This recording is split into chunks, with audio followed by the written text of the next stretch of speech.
एक बार भगवान गौतम बुद्ध अपने शिष्यों के साथ किसी पर्वतीय स्थल पर ठहरे थे। शाम के समय वह अपने एक शिष्य के साथ भ्रमण के लिए निकले। दोनों प्रकृति के मोहक दृश्य का आनंद ले रहे थे।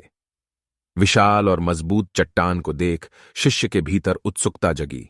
उसने पूछा, इन चट्टानों में तो किसी का शासन नहीं होगा, क्योंकि ये अटल, अविचल और कठोर हैं। शिष्य की बात सुनकर बुद्ध बोले कि नहीं, इन शक्तिशाली चट्टानों पर भी किसी का शासन है। लोहे के प्रहार से इन चट्टानों के भी टुकड़े टुकड़े हो जाते हैं। इस पर शिष्य बोला, तब तो लोहा सर्वशक्तिशाली हुआ। बुद्ध मुस्कुराए और बोले, नहीं, अग्नि अपने ताप से लोहे का रूप परिवर्तित कर सकती है। उन्हें धैर्यपूर्वक सुन रहा शिष्य बोला, इसका मतलब अग्नि सबसे शक्तिवान है। बुद्ध ने फिर उसी भाव से उत्तर दिया, नहीं, जल अग्नि की उष्णता को शीतलता में परिवर्तित कर देता है तथा अग्नि को शांत कर देता है। शिष्य कुछ सोचने लग गया। बुद्ध समझ गए थे कि उसकी जिज्ञासा अब भी पूरी तरह शांत नहीं हुई है।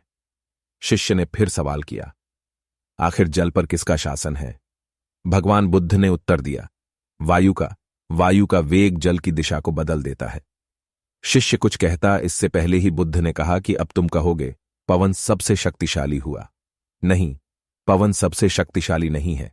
सबसे शक्तिशाली है मनुष्य की संकल्प शक्ति, क्योंकि इसी से पृथ्वी, जल, वायु, अग्नि इत्यादि को नियंत्रित किया जा सकता है। जीवन में कोई भी महत्वपूर्ण कार्य संकल्प शक्ति के बगैर असंभव है। इसीलिए अपने भीतर संकल्प शक्ति का विकास करो।